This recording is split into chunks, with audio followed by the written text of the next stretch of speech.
오늘부터 이제 에스겔을 공부하도록 하겠습니다. 이 에스겔은 대단히 분량이 많습니다. 분량이 많아요. 저희가 지난주에 잠언이 끝났는데 잠언도 대단히 그 주석서나 이런 게 두껍죠. 에스겔도 거기 못지 않습니다. 그 다음에 시편, 이 세 권이 가장 분량이 많은 것 같은데, 물론 창세기도 많이 있고요. 그런데 이 에스겔을 우리가 공부하면 이제 하나님께서 무엇을 원하시는지를 우리가 알 수 있어요. 그리고 유대인들이 정말 하나님의 말씀을 거역하고 하나님으로부터 멀어짐으로 하나님께서 버리셨죠, 그들을. 그래서 포로가 돼버립니다. 그리고 나서 이제 어렵게 이렇게 해가지고 하나님께서 다시 그 영광이 돌아오도록 만드는 그러한 내용들이 여기 다 기재되어 있죠. 그뿐만 아니라 에스겔이 하나님의 영을 받아서 성경을 기록하는데, 여기에는 앞으로 있을 대환란이라든지 무슨 아마겟돈 전쟁이라든지 더 나아가서 또 천년왕국이라든지, 그리고 마지막에는 하나님의 그 모든 영광이 이스라엘에게 다시 돌아오는 장면, 천년왕국으로 주님께서 입성하시는 장면까지 나와요. 특히 에스겔 40장으로부터 48장에는 앞으로 천년왕국의 그 성전의 위용, 이런 것들이 다 기록이 되어 있단 말이에요. 아주 자세하게 기록이 되어 있습니다. 상당히 어려운 과목이면서도 세상의 많은 성경학자들은 이것을 영적으로 해석하고 상징적인 것으로 그냥 이렇게 묻어버리는 경우가 많이 있다, 그 얘기죠. 그래서 이 사람들은 자기의 상상력을 동원해서 성경을 멋대로 해석하는 것이 잘못된 것이죠. 잘못된 것입니다. 자, 그러면 오늘부터는 에스겔.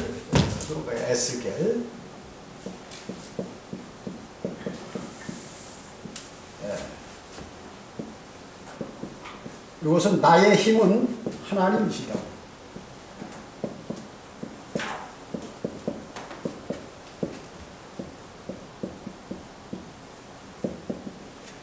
그러니까 에스겔의 뜻은, 에스겔이 나오는 무슨 힘 있잖아요.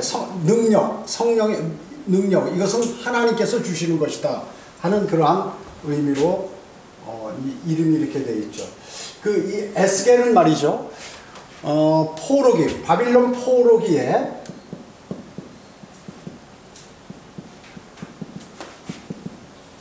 포로기의 선지자예요. 우리가 대선지서 하면 이사야, 예레미야, 그 다음에 다니엘, 에스겔, 다니엘, 이렇게 네 명을 이렇게 하고 있잖아요. 이 사람들이 이제 전부 선지자들인데, 이사야와 예레미야는 포로가 되기 전에 그러한 선지자 임무를 수행했죠. 그 다음에 이 다니엘과 에스겔은 바벨론 포로로 잡혀가가지고 그 안에서 이제 활동을 하는 그러한 선지자예요. 그 다음에 이제 소선지서들, 요나, 미카, 나홈, 하박국, 스파냐, 말라키, 이런 그 선지자들은 이제 포로 이후에 돌아와서 이제 활동하는 그러한 선지자들이죠. 그래서 이 예레미야와 다니엘은 이제 같은 시대의 그 선지자였어요. 예언을 했습니다. 그런데 예레미야는 유다 지방에서 예언을 했고, 나중에 이집트로 넘어가서 거기서 죽게 되죠. 그 다음에 이제 이 에스겔은 바벨론으로 끌려가가지고, 바벨론으로 끌려간 나이가 한 25살 정도 되죠. 그래서 30세부터 이제 그 사역을 시작하게 됩니다. 그런데 이 에스겔은 이제 제사장이거든요. 그런데 원래 성전에서 일할 수 있는 나이는 얼마예요? 30세에서 50세까지거든요.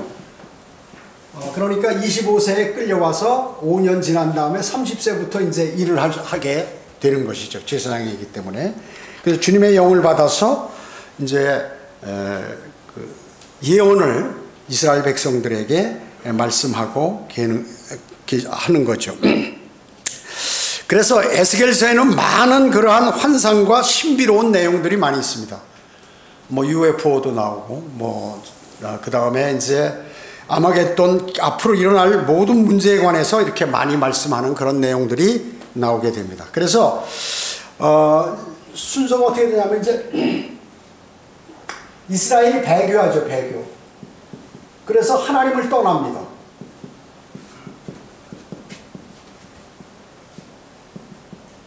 그래서 주님께서 아주 떠나버리죠. 이스라엘이 떠날 뿐만 아니라 하나님께서도 떠나요. 그래가지고 이제 이들에게 많은 고통과 어려움들이 있죠. 어려움. 또 슬픔. 이제 포로가 되는 거죠. 그 다음에 어떻게 하냐면 하나님께서 다시 돌아오시는 거예요.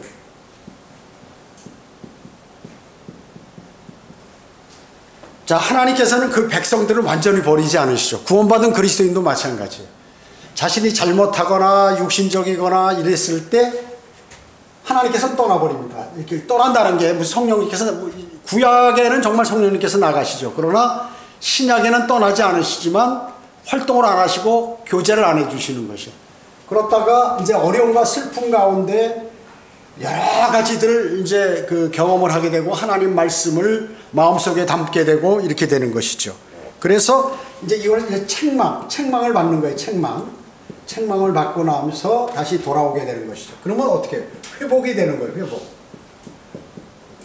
그래서 이스라엘이 지금 예수 그리스도를 영접하지 않으므로 어때요? 주님께서 경륜이 이방인에게 와서 지금 우리가 구원을 받았잖아요. 그런데 이게 거꾸로 이제 교회가 배교해 버린단 말이죠. 수많은 교회들이 하나님의 말씀대로 살지 않고 이제 자신의 좋을 대로 조상의 전통들과 그리고 성경학자들이 만들어내고 목사들이 만들어낸 그러한 것들을 이제 섬기게 되고 또 로마 카톨릭이 만들어낸 것을 지키고 이렇게 함으로 인해서 하나님께서 이제 떠나시죠. 조금 있으면. 그러면 이제 주님께서 공중 재림하시는 것입니다. 그러면 이제 하나님의 시간표가 다시 하나님의 그 시계가 다시 움직이기 시작하는 것이에요. 그러면 공중 재림에서 저희를 부르시고 그 다음에 그리스도의 심판상과 어린 양 혼인식 한 다음에 저희와 함께 아마겟돈 전쟁으로 이제 이 땅에 내려오게 되는 것이죠. 그래서 유대인들이 완전히 회복이 되죠. 회복이 되는 것입니다. 여기도 마찬가지예요. 항상 이스라엘은 많은 그러한 하나님의 능력을 경험했음에도 불구하고 매일 배교하는 거예요. 돌아서면 배교하는 거예요. 사실은 그리스도인들도 마찬가지입니다. 성경대로 믿는 그리스도인들이 처음에 창립 때부터 쭉 있는 게 있냐 하면 그렇지 못해요. 거의 다. 불과 몇 명 안 돼요. 창립 때부터 있던 그러한 사람들이요. 김포교회도 마찬가지고. 조금 지나다 보면 사람이 성경을 알거나 자신이 생활하다 보면 어떤 습관에 젖게 되고 그리고 주님을 멀리하게 되고 그리고 자신이 대단히 많이 아는 것처럼 이렇게 느껴져요. 이스라엘하고 똑같아. 목이 곧은 백성 이스라엘 같이 그리스도인도 목이 곧아요. 그래가지고 저거 나 아는 건데 별거 아닌데 그리고 하나님의 말씀을 우습게 알아버리는 거예요. 그래서 자신이 하나님의 말씀을 지키지 않으면서도 그 지식적으로는 많이 있는데 말로만 하는 거예요. 말로만. 이스라엘하고 똑같아요. 바리새인이나 서기관들하고. 이것이 가장 그리스도인에게서 큰 맹점이에요. 근데 그리스도인도 똑같이 가더라고 얘기죠. 심지어 교회들은 지금 어떻게 됐어요? 전부 거의 다 지금 95% 이상이 다 배교해버렸잖아요. 왜 그럴까요?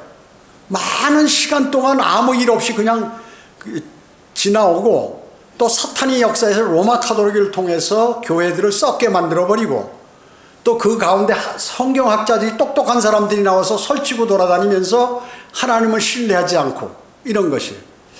여러분 이단들이 그 교주나 기타 뭐 이런 대학 교수들 가운데 성경을 잘 가리키는 사람들이 나와서 이단 교리를 막 전파하는 사람들이 있죠. 이런 사람들은 마찬가지예요. 그런 사람들이 다 이스라엘의 그 배교한 바리새인 서기관들과 같은 사람들이에요.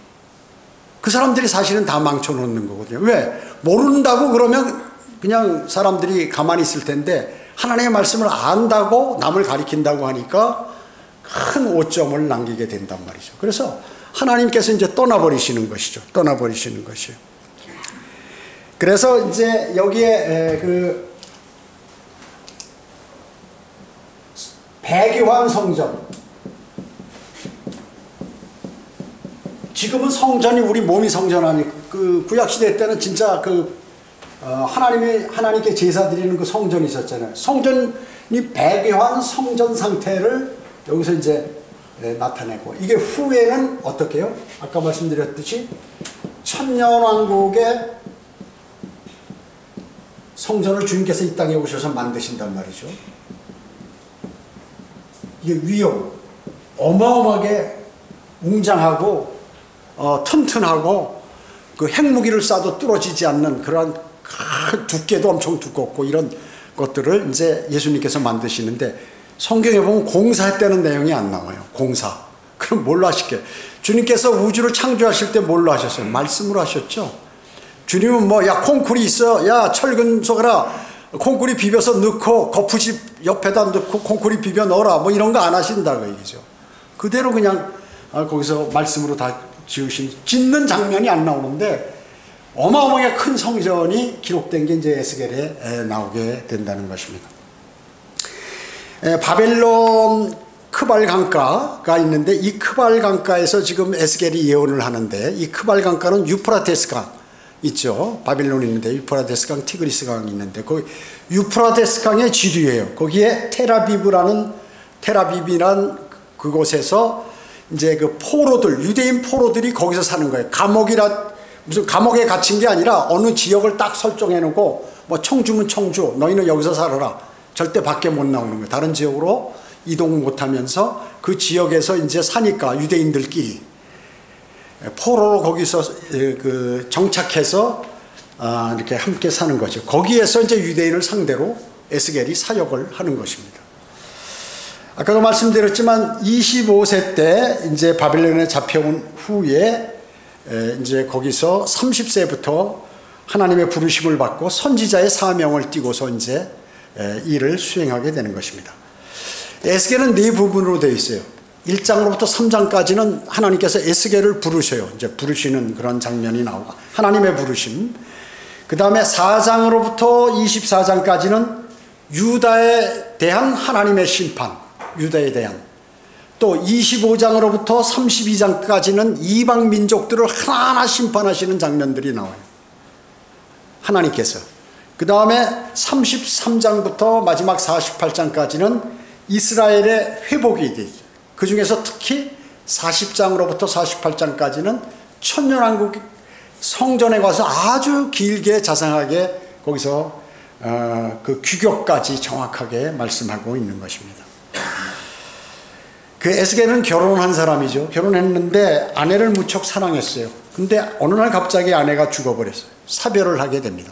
근데 하나님께서 너 슬퍼하지 말고 다음 날부터 선지자 임무를 수행하라. 이래가지고 다음 날 아침에 아내가 오늘 밤에 저녁 때 죽었는데 다음 날 아침부터 그냥 하나님께서 명령하니까 그 일을 수행하신 것이에요. 너 슬퍼하거나 침체되어 있거나 그런 거 말고 내 말을 듣고 내 말을 전해라. 이렇게 하시는 거예요. 즉각 실행에 옮기게 됩니다. 하나님의 사역을 하는 사람들은 다 마찬가지예요. 자신의 주어진 상황, 그리고 주변에 일어나는 많은 마귀의 공격, 이런 게 구애받으면 안 돼. 그 사람은 사역을 못하죠. 그런 환경 속에 있으면. 그래서 성경에는 모든 사람은 하나님께서 가라, 너는 결혼하지 마라 안 하고 너 결혼해라 하고, 그 다음에 넌 창녀와 결혼해라 하면 창녀와 호세와 같이 창녀와 결혼하고, 하나님께서 왜 이스라엘이 그런 상태를 그 선지자를 통해서 보여주신단 말씀이죠. 그러니까 선지자는 하나님께서 시키는 대로 하는 사람, 시키는 대로 전하는 사람이에요. 그리고 하나님께서 말씀하신 예언을 말씀하는 그러한 사람들이죠. 여호야킴이 그 아버지인데 그 아들 여호야킨, 이 사람이 이제 왕이 됐는데 몇 살의 왕이 됐냐면 8살의 왕이 됐어요. 그래가지고 몇 달 있다가 그냥 바벨론에게 사로잡혀 가가지고 이때 같이 에스겔도 잡혀간 거예요. 바빌론으로. 그래가지고 이제 그 일들을 수행하게 되죠. 선지자 일을 수행하게 되는 것입니다. 자, 에스겔은 이제 30살 하고도 넷째 달 5일에 하늘들이 열려, 첫째 하늘, 둘째 하늘, 셋째 하늘 완전히 다 열려가지고 하나님의 환상들이 이제 계시되는 것입니다. 그래서 이제 하나님의 음성을 들은 사람들이 성경에 많이 있어요. 그렇죠? 예. 오늘 에스겔도 마찬가지로 하나님의 환상, 환상과 음성이 들려와서 이제 성경을 기록한 것이죠. 그 다음에 예수님께서 침례를 받으시고 물속에서 올라오실 때 하늘이 열리고 하나님 음성이 들려왔죠. 그 다음에 이제 사도 요한을 주 예수 그리스도께서 셋째 하늘에서 부르실 때 그때 하늘문이 열리면서 음성이 이리 올라오라 하는 소리가 이제 들려서 사도 요한이 셋째 하늘로 끌려 올라가서 앞으로 2000년 후에 이루어질 대환란을 다 내다보면서 성경을 기록했죠. 주님께서 알려주시는 대로 성경을 그것이 바로 요한계시록이죠. 자, 또 주님께서 재림하실 때 어떻습니까? 요한계시록 19장에 보면 하늘문이 열리고 주님께서 흰 말을 타고 이제 이 땅에 흰 옷을 입으시고 이 땅에 내려오시죠.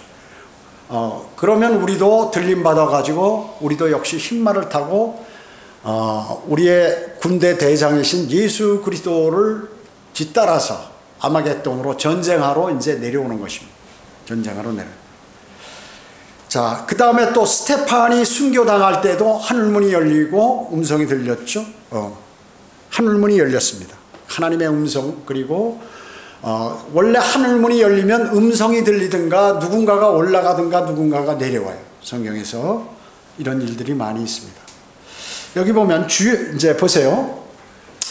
1절부터 3절 보겠습니다. 그때 30째 해 넷째 달, 그러니까 에스겔이 30살 되는 해 넷째 달, 그 달 5일에 내가 크발 강가에 사로잡혀간 자들 가운데 있었는데 하늘들이 열리기에 내가 하나님의 환상들을 보았더라. 여야킨 왕의 사로잡힌 지 5년째 그 달 5일에 5년 됐으니까 25년에 25살에 에스겔이 와가지고 이제 지금 30살이 된 거죠.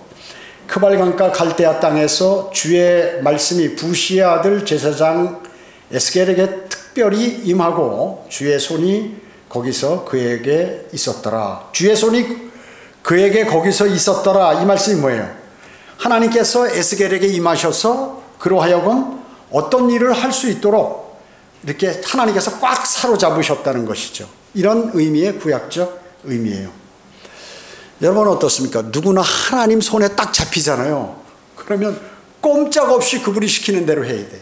하나님의 손에 붙잡히면 자기 마음대로 할 수 없어요. 하나님의 손에 잡히면. 그래서 그 사람은 하나님의 뜻에 따라서 움직이게 돼요. 그렇기 때문에 하나님께서 만약에 그 잡은 손을 놓으시면 어떻게 돼요? 그 사람은 큰 문제가 발생하죠. 배교하게 되고 떨어져 나가게 되는 것이죠. 그래서 이 주님의 장 중에 붙잡혔다 하는 의미가 바로 이러한 것이단 말이죠. 그래서 하나님의 강력한 영향력 안에 들어가 있다. 그렇게 되면 하나님에게 딱 붙들리면 말이죠, 놀라운 일들을 하는 거예요. 다른 사람의 상상을 초월하는 일들을 하게 돼 있어요. 뭐 지금이라고 그런 일이 안 벌어지는 게 아니에요. 잠을 1시간 자도 피곤하지 않아. 그리고 몇 날 며칠씩 떠들고 다녀요.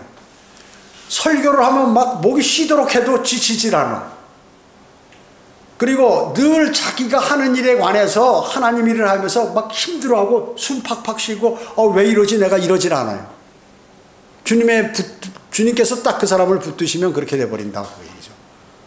나이에 관계없어요. 나이에 관계없고 몸 건강하냐 약하냐에 관계없다고 얘기죠.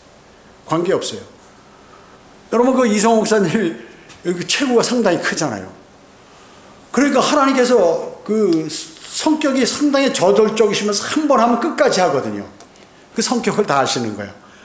그러니까 성경을 번역하라고 그러니까 시간도 없고 자기 생도 관계하고 무슨 뭐 주변 환경이 좋은 것도 아닌데 여름이면 말이죠, 그 더위를 엄청 타신단 말이에요. 땀을 많이 흘리고 런닝구 입고 막 조그만 방에서 하는데 하나님께 붙들렸으니까 막 그 몇 시간을 앉아서 하루에 그렇게 하는 거예요. 여러분 목회자들이 설교를 준비할 때 어떻게 하나요? 몇 시간씩 8시간 12시간씩 앉아서 막 한다고요. 그럼 몸이 건강하냐? 그렇지도 않아요. 그거 어떻게 견디나? 그 몇 시간씩 앉아가지고 한 편 작성하려면. 그러니까 그러한 모든 것들을 주님께서 관장해 주셨기 때문에 그 일들을 수행할 수 있는 것이에요. 그래서 지금 여기 어떻게 해요? 3절 하반부에 보면 주의 손이 거기에 그에게 있었더라. 이렇게 말씀하고 있는 것입니다. 하나님의 강력한 영향력에 들어가 있어요. 여러분이 말이죠. 자신이 여러 가지 갈등이 많잖아요. 그러면 믿음을 견지할 수 없어요. 그 주님을 신뢰하지 않기 때문에 그래요. 주님을 신뢰하면 주변에 어떠한 상황이 있더라도 그것을 능히 이기고 갈 수 있어요. 내가 무슨 환경이 좋던, 내가 지금 주변에 어려운 일이 있던 그런 거 전혀 개의치 않고 그 일들을 능히 해나갈 수 있어요. 왜냐? 하나님께서 시키기 때문에. 그분은 생사화복의 주관자이세요. 여러분은 생사화복의 주관자예요. 그 다음에 아무것도 없는데 무엇을 하라고 하신단 말이죠. 그러면 하면 주님께서 다 갖다 주는 거예요. 주님이 하나님의 일을 시키시면서 뭐 그냥 그 굶어가면서 아니면 뭐 필요하는데 컴퓨터가 필요한데 컴퓨터도 안 주고 너 그 일 하라. 유튜브 촬영하는데 촬영기도 안 주고 너 그거 하라. 이렇게 안 하신다 그 얘기죠. 하나님께서 뭘 하나 임무를 딱 주시면은 무조건 그거는 주님께서 해주시는 거예요. 무슨 방법을 취해서 드시는. 그 하나님의 손길을 아는 그러한 믿음의 사람이 되어야 된다. 여러분도. 그래야 여러분의 믿음이 쓰러지진 않아요. 견고해. 주님 오실 날까지. 여러분 어때요? 성령대로 믿는 사람들이 1년 지나고 어떤 사람은 1년 내 팍 쓰러지는 사람이 있어요. 어떤 사람은 한 2, 3년 지나면 쓰러지는 사람이 있어요. 어떤 사람은 길게 가면 한 7년 다음에 쓰러져요. 아니 어떤 사람은 10년, 심지어 20년, 30년 돼도 쓰러지는 사람이 있어요. 그거 왜 그럴까요? 그것을 주님의 붙잡힘이 어디까지 가느냐가 그게 길이라 그 얘기죠. 길이에요. 근데 수많은 사람들은 자신이 쓰러지면서 그 사실을 모른다는 게 문제예요. 그래서 자신이 성령 충만해서 주님의 일로부터 이탈된다고 이렇게 생각하도록 마귀가 만드는 것이에요. 사람이. 수많은 사람, 이때까지 성경대로 믿는 이런 사람들이 우리 1992년에 처음에 김포교회가 창립을 했잖아요. 물론 그 전에 한 몇 년 전서부터 신학원을 했지만 그렇기 때문에 그때부터 지금까지 남아있는 사람이 불과 한 10손가락 안에 있어요. 10손가락 안에. 그러니까 여러분이 아마 그 교회 생활을 하면서 잘 아실 거예요. 딱 2년 정도 지나면 몇 사람 딱 떨어져요. 그러면 하나님께서 한 2사람 떨어지면 4사람 보충하셔. 또 가면 또 한 2년이나 한 1년 지나면 몇 사람이 딱 이렇게 미끄러져요. 그럼 또 다음에 또 보충하셔. 항상 그래요. 그래서 성경대로 믿는 교회는 일반 교회 같으면은 몇 년이 되면 엄청 커지잖아요. 그래서 딱 그 필요한 규모만큼만 항상 유지되고 나머지 거기서 육신적이고 실격될 사람들을 계속 빼놓으셔요. 하나님께서. 계속 그러신다고요. 그게 성경대로 믿는 교회의 역사예요. 그럼 다른 사람 에이 뭐 그런 게 어디 있어요. 이렇게 하셔요. 그건 아직 그 사람의 믿음이 도달하지 못한 거예요. 그것까지. 이제 그거를 아는 사람이면 성경을 많이 아는 거예요. 또 영적인 문제에 관해서 대단히 많이 아시는 것이에요. 그래서 여러분 모두는 말이죠. 하나님께 이렇게 지금 에스겔과 같이 주님의 손이 그에게 딱 여러분에게 있어야 돼요. 주님의 손이. 그래야 어려운 거 이길 거 아니에요. 남이 나한테 뭐라고 탁 하면 막 가슴에 상처 입으면 어떻게 쓰러져 버리죠. 상처 입어도 끄떡없어. 주님의 손에 딱 내가 잡혀 있으면 그래? 아유 그럼 내가 그 사람을 위해서 기도해야지. 그러고 끝나버려요. 그런데 그렇지 못하고 육신적에 있으면 계속 누가 얘기하면 밤새 잠을 못 자요. 몇 날 며칠을 잠을 못 자.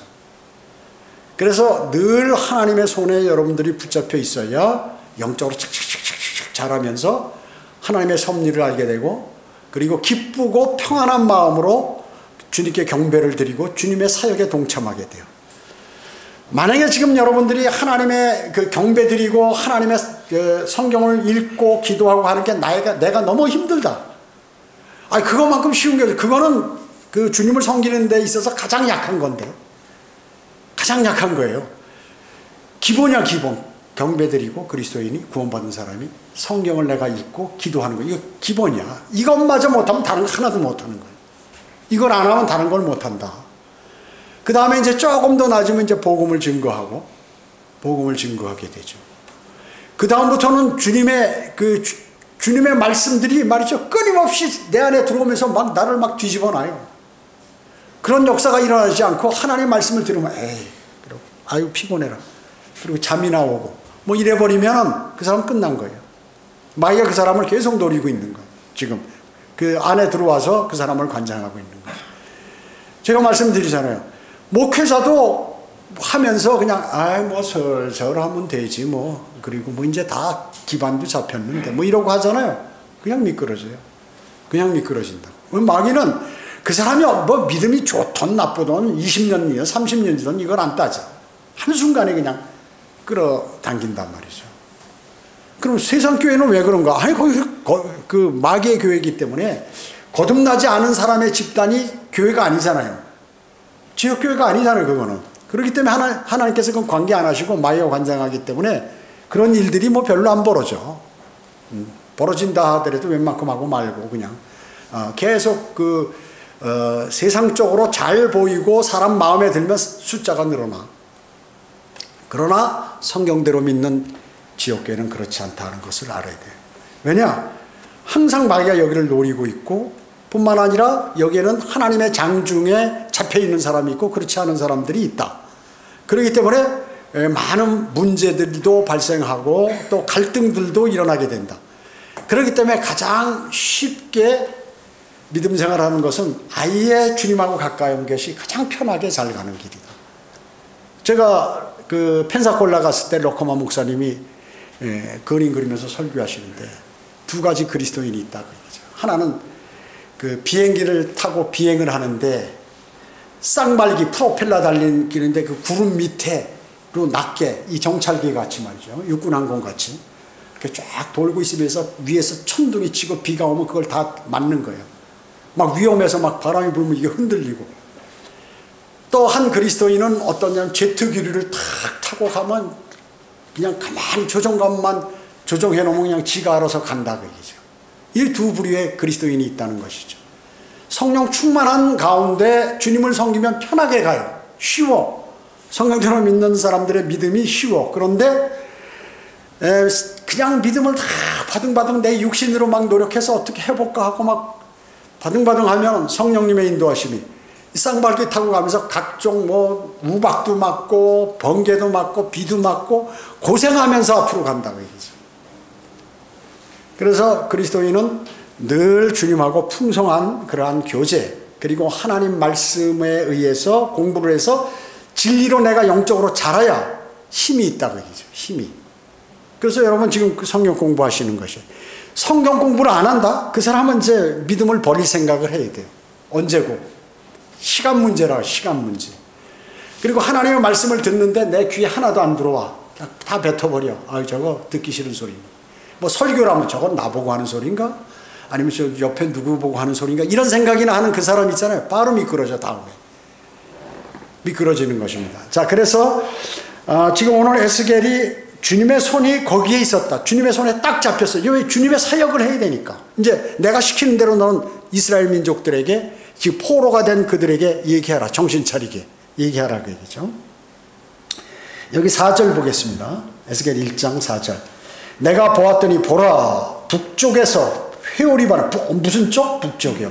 회오리바람과 큰 구름과 불덩어리가 나오는데 그 주위에 광채가 있으며 그 가운데 불 한가운데에서 나오는 것은 황갈색 같더라. 자, 이게 지금 주님께서 이제 재림하시는 모양들이 이제 여기 쭉 나와요. 이제 주님의 재림할 때 어떤 현상들이 일어나는 게. 자, 이런 것들이 어디에서 나온다고요? 북쪽. 어느 쪽? 북쪽. 북쪽에서 온다. 북쪽. 북쪽에서 온다. 셋째 하늘이 어디 있나요? 북쪽에 있죠. 어디? 나침판이 가리키는 진북쪽, 북극성 방향, 북극성 방향이죠. 거기에 이제 셋째 하늘이 있는 것이죠. 이사야 14장에 보면 루시퍼가 반역할 때 있죠. 반역할 때. 내가 또한 북편에 있는 회중의 산 위에 앉으리라. 북편에 있는 회중. 하나님의 자리에 자기가 차고 앉겠다고 얘기죠. 내가 하늘에 올라가서 내 보좌를 하나님의 별들보다 높일 것이요. 이렇게 했습니다. 하나님 보좌가 그쪽에 계십니다. 그래서 주님께서 재림하실 때 그쪽에서 오시는 것이에요. 지금 여기 북편에서 회오리 바람이 일고 큰 구름이 떨고 불덩어리가 있고 이러면 아, 주님이 재림하시는구나 아는 거죠. 재림. 그래서 시편 75편 6절에 보면 높이는 일이 동쪽이나 서쪽이나 남쪽에서 오는 것이 아니기 때문이라. 그럼 어디서 와요? 북쪽에서 온다. 높이는 일이. 여러분을 높이는 일이 하나님께서 여러분을 높이는 일을 북쪽에서 하신다. 진북쪽에 셋째 하늘 주님의 보좌가 거기 있다는 것입니다. 그래서 주님께서 재림하시면 바로 이 북쪽으로부터 이 지구로 내려오게 되는 것이에요. 여기 1절도 보면 여기 뭐야? 하늘들이 열리고 내가 하나님의 환상을 보았다. 이 하늘이 열리면 주님이 재림하시는 거예요. 재림하시는 장면이라고 얘기죠. 여러분 1장 26절 보세요. 여기 에스겔 1장 26절.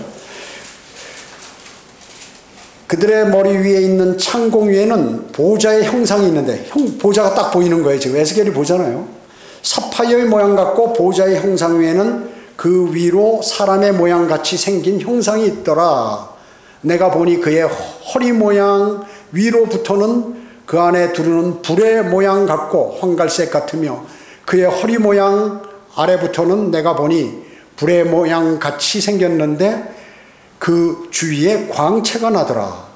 그죠? 광채가 나. 또 28절에 보면 비 오는 날 구름 속에 있는 무지개 모양, 비 오는데 구름 속에 있는 무지개 모양처럼 그 주위에 광채의 모양도 그러하더라.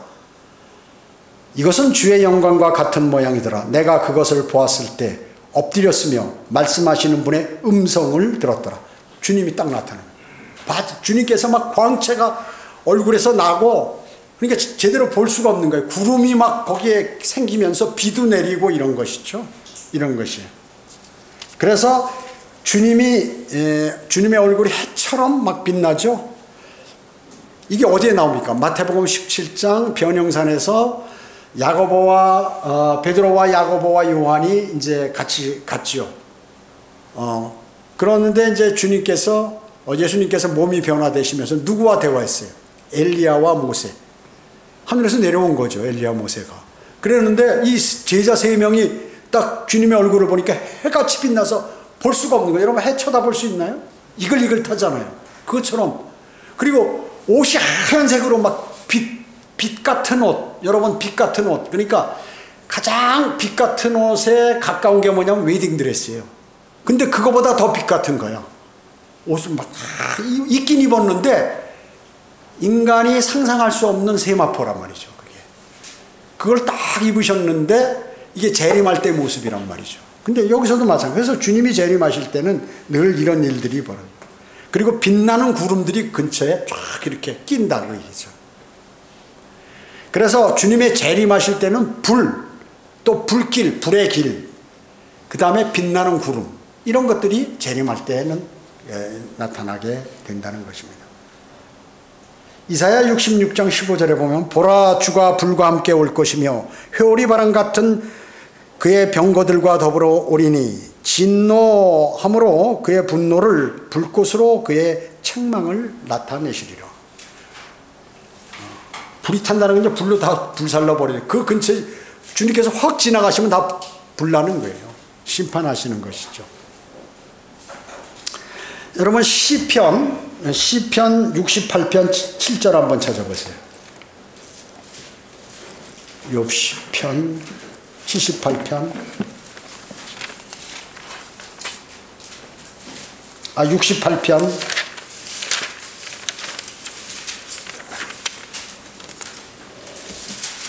68편 7절